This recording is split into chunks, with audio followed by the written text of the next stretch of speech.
Monforte converteuse este domingo no Centro Galego da Solidariedade con motivo do Día Mundial da Esclerose Lateral Amiotrófica.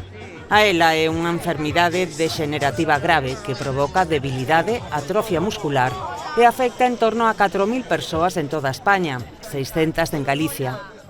A cidade acolleu unha multitudinaria marcha organizada pola Asociación Galega de ELA en homenaxe a Germán García, garda civil da localidade, finado en 2017, logo de loitar incansablemente contra a enfermidade.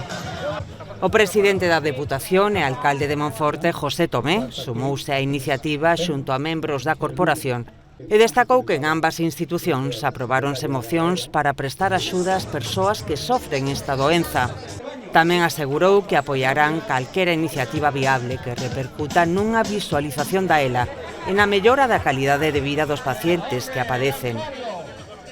A marcha arrancou ás 11 da mañá da Praza da Compañía e foi encabezada pola vicepresidenta de Agaela, Susi Seoane, e discorreu polas rúas Carude, San Lázaro, Reboredo, historiador Dalmiro de la Válgoma e escultor Francisco Moure, para terminar no punto de partida.